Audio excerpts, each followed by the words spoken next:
Hello, I am SquidofLove, welcome back to No Man's Sky, where we are continuing our journey, trying to upgrade our gear, become stronger and eventually head towards the center of the galaxy. This time we are going to talk about multi-tool and multi-tool upgrades. We had already found a quite good multi-tool with 24 slots, which is the highest you can get for this tool, for this part of your gear, and it's about time to start building the upgrades we really want. And to do this, we will have to scrap the upgrades that were already in this multi-tool. And this is because I want to get the upgrades in a certain order, have similar upgrades together, adjacent one to each other, so we can get the adjacency bonus. Like I said on a previous video, my goal was to get the best upgrades, all the upgrades I could get for the beam laser, the mining laser, and this is because I think it is most important, more important than the ballcaster. At least you can fight with the laser, you can harvest resources, you can pretty much do anything. The ballcaster is also good to have, you can choose to go with the grenades, but I didn't really want to have the grenades. I never really use them, to be honest, so I built all the upgrades for the beam laser, for the mining laser, which made it very strong, as you're going to see. Then of course the scanners, all the upgrades for the scanner that will help us of course scan faster and find resources faster. And then I went with the ballcaster and I have chosen some quite good upgrades. I think they are good, they have made the ballcaster strong as well, and let's go ahead and take a look at them, which one they are. Because I have chosen to build all the upgrades we had available for the beam laser, we didn't have much room for the ballcaster. We only had 5 slots, so I decided to increase the impact, mainly deal more damage with each shot. This is why I have installed the impact damage Omega, Tau and the ballcaster SM, which increase the impact damage with each shot, but also the rapid fire theta, which increase our rapid fire, our firing rate, and the plasma clip theta, which increases the ammo wear current, which increases the projectiles we have on our multi-tool, and we won't have to reload quite often, we could keep firing for longer. In general, these are quite good upgrades for your ballcaster if you don't have much room as well, and they will make your ballcaster quite strong. You will be able to deal with pretty much everything, kill pretty much everything that will come against you. As for the mining beam, like I said, I have installed all the upgrades for the beam intensifier, the combat amplifier, the beam focus and the coolant systems. Now let's go ahead and take a look at the power of the beam laser, the mining beam, and of course the ballcaster. See how good this setup, this loadout is. And as you can already tell, it's quite powerful, especially the mining beam. It destroys resources, it destroys rocks, it destroys pretty much everything. You will be able to collect a lot of resources in no time. It's a quite strong mining beam, and of course that's quite logical because we have all the upgrades built.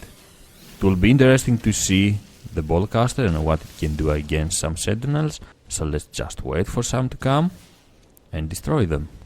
But first I wanna use the mining beam on the sentinels, and as you can see it destroys them quite easily. Now it's time for the ballcaster, and let's take a look at how powerful it is with only these 5 upgrades. It's quite powerful, it's very powerful, it destroys them in no time. Overall, these were some really nice upgrades for both the mining beam and the ballcaster. It's definitely worth not going for the grenade if you want to have both of the main weapons upgraded, and the 5 upgrades I have chosen for the ballcaster are more than enough to help you with your journey. With the mining beam, with these upgrades for the mining beam, you can fire for quite long. It does not overheat fast. You can keep firing for as long as you want. You can gather as many materials, as many resources as you want. And in general, the good thing about the upgrades for the multi-tool is that you don't really need something rare. They are all very easy to find. It is very easy to fully upgrade your multi-tool quite fast and continue your journey. So after having upgraded our multi-tool, and of course our exosuit.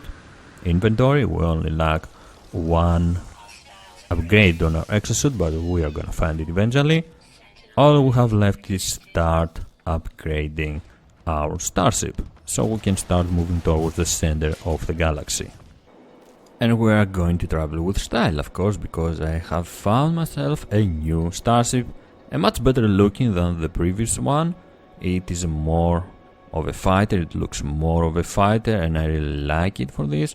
I'm pretty sure there are more beautiful starships out there, and if we are lucky we will be able to find them, but we're gonna start upgrading this one. We have plenty of money if we find another one, we have plenty of resources around us to start building another one from scratch, so there won't be any real problem. This is our Starship for now. With this we're gonna continue our journey. It has 48 slots like our previous one, but I wouldn't mind if it had 47 either.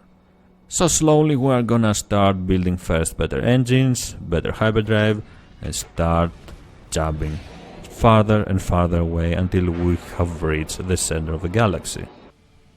I honestly think that actively seeking for a crash starship that you like, actively seeking for a new starship on the surface of planets, is the most hard part of No Man's Sky. It is really hard to find a starship that you will really love, to find a starship that you will think is the best you have seen during your journeys, and this is mainly because it is based mostly on RNG. Luck has a great impact on that part of the game. But if you are looking for a new starship, if you are actively looking on the surface of planets, you will be lucky enough to find some very beautiful planets, to admire the scenery, to admire how beautiful No Man's Sky can be at some times. Like this very beautiful, very serene planet over here, or this one instead. Sometimes it is really worth your time to take a break and just walk around, see how beautiful planets can be if you are lucky to find some beautiful planets, and there are plenty out there. And I have to admit that with the Big Things mod, this game looks much better. It is definitely a mod that you should install as well. It will make your experience better, it will make you enjoy your journey more than before, more than with the vanilla, the default game. We have also discovered a very rare material, very rare resource, marine. I think that's how you call it. It is the most rare resource that exists in No Man's Sky from what I know, and I found it in these weird formations. It's not very expensive. We have seen other materials, other resources that have a better price, but that all depends on which system you are. It is also very hard material, very hard to destroy the formation. Again, 5 or 6 of these marine rare item, rare resource. I don't think it's needed for upgrades. I haven't seen an upgrade asking for this material, but I'm gonna keep it with me. I have collected some of it. I haven't collected a lot of them because I didn't really want to search all over this planet for this rare material, but I have enough with me, and I will decide if I'm going to keep them or sell them, or if we are lucky find a very cool upgrade and use them. We will see.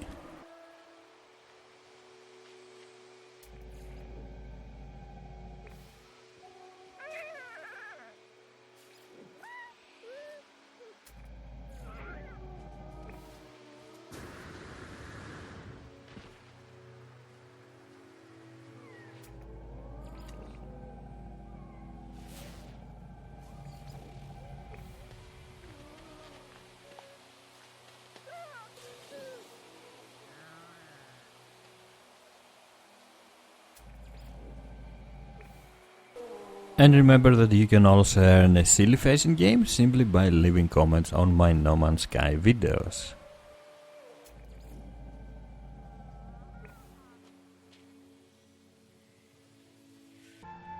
Before we end the video, let's take a quick look at the Creatures Revamped Mod. It is a very interesting mod that changes a lot of stuff that have to do with creatures, like their sizes, their spawns and their probabilities.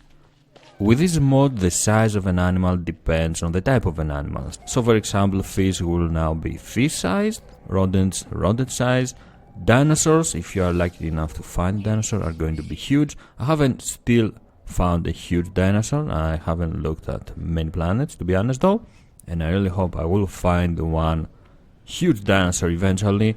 That will make No Man's Sky even better. And in general, mammals have mammal size.